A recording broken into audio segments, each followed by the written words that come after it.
Good day, so this is the continuation for the topic Computer-Assisted Audit Tools and Techniques. So for our learning objectives, we have understand the method used to establish effective output controls for both batch and real-time systems. Know the difference between black box and white box auditing, and be familiar with the key features of the 5 CAATs. We have output control.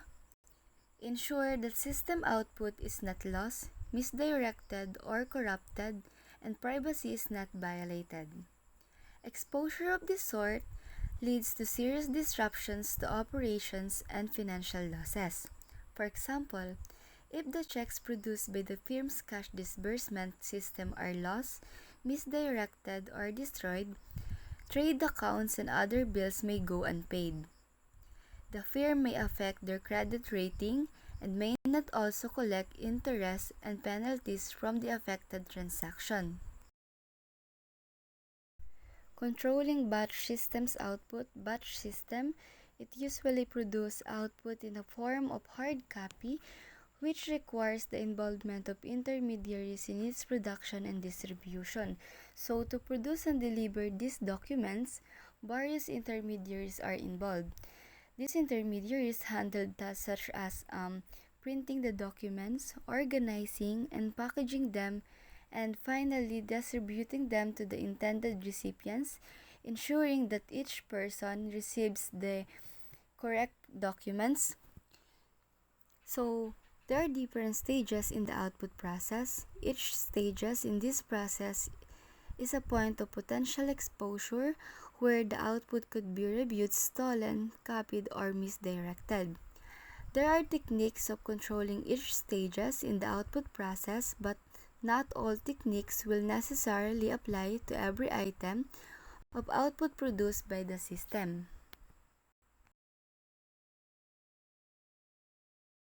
Output spooling, where the application are often designed to direct their output to a magnetic disk file rather than to printer directly. The auditor should ensure that proper access and backup procedures are in place to protect print programs. It produces hard copy output from the output file and often complex system that requires operator intervention.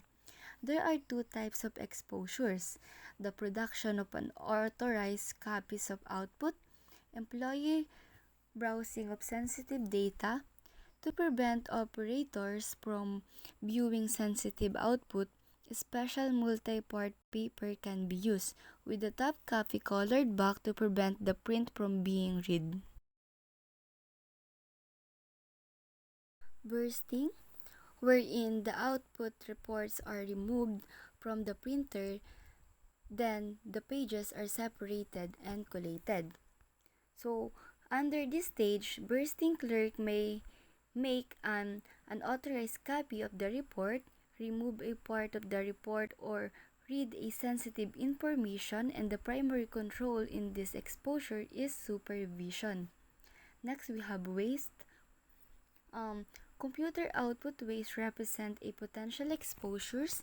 Computer criminals may obtain a key piece of information about the firm's market research or even trade secrets that they can sell to a competitors due to improper bursting. Also, we have data control. Data control group is responsible for verifying the accuracy of computer output before it is distributed to the user. Report distribution. The primary risks associated with report distribution include reports being lost, stolen, or misdirected in transit to the user. Lastly, we have end-user controls. Output reports should be re-examined for any errors that may have evaded the data control clerk review.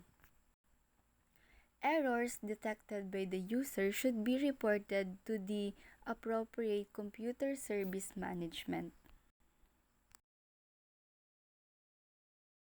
Now let's proceed to testing computer application controls, there are two general approaches. First, black box round the computer approach, a method of software testing that examines the functionality of an application without peering into its internal structures or working. So, black box approach, it does not rely on a detailed knowledge of the application's internal logic. Instead, they seek to understand the functional characteristic application by analyzing flowcharts and interviewing knowledgeable personnel in the client organization. So, for white box, through the computer approach, a method of testing software that tests internal structure or workings of an application as opposed to its functionality. So white box approach um, rely on a in-depth understanding of the internal logic of the application being tested. The white box approach includes several techniques for testing application logic directly.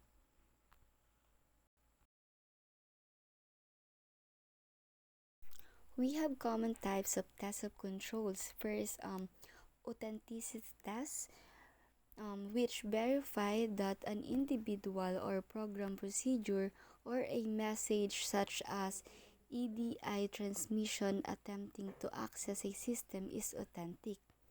Authenticity controls include user ID, password, valid vendor codes, and authority tables.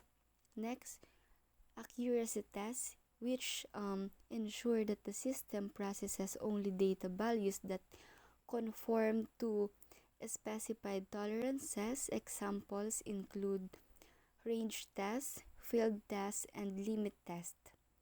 Next, completeness tests, which identify missing data within a single record and inter-record missing from batch.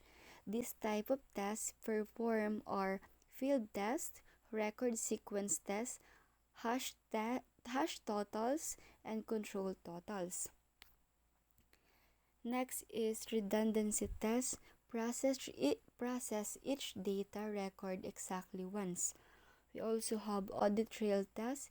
Ensure that the application creates an adequate audit trail, and this includes evidence that the application records all transaction in a transaction logs, post data values to the appropriate accounts, produces complete transaction listing, and generates error files and report for all exemptions. Last, we have rounding error tests, which verify the correctness of rounding procedures. Rounding error occur in accounting information when the level of precisions used in the calculation is greater than the use in the reporting.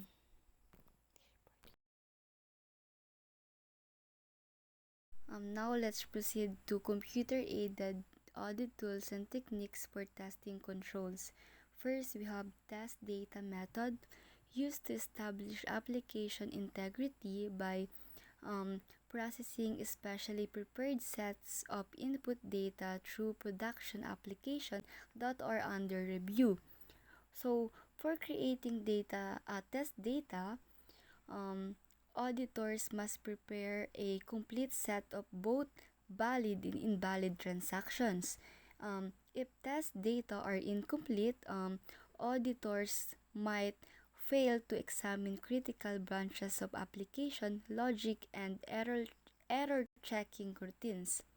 So, test transaction should test every possible input error, logical process, and irregularity. Next is base case system evaluation.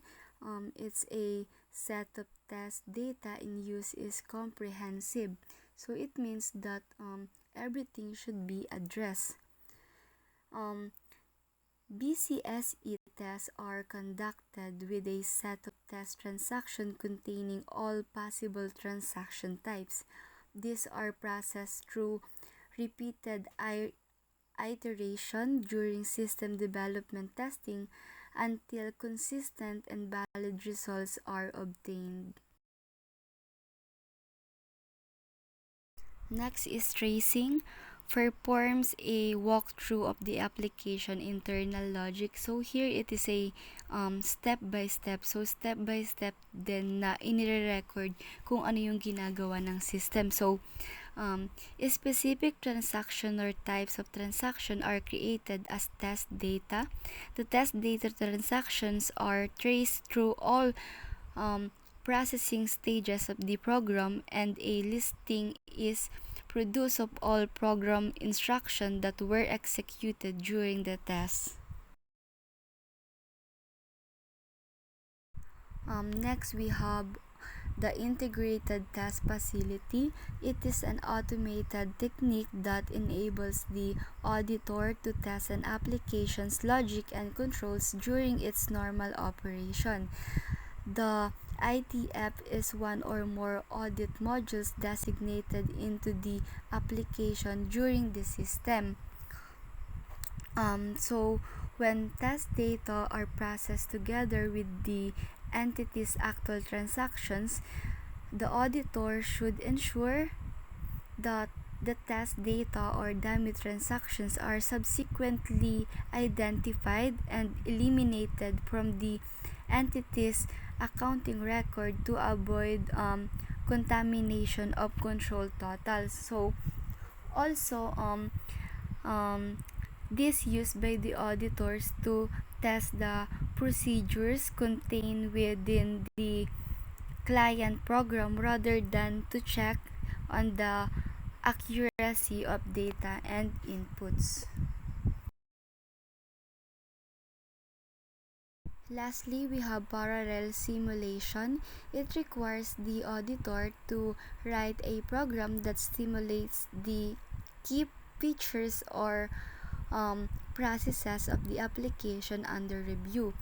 In creating a simulation program, the auditor must first gain a true understanding of the application under review. Complete and current documentation of the application is required to construct an accurate simulation. And the auditor creates the simulation using a 4GL or generalized audit software. And parallel simulation, this method verifies processing of actual transaction as opposed to data test and ITF that uses dummy transaction. And this parallel simulation allows the auditor to verify actual client's result. So that's all. Thank you.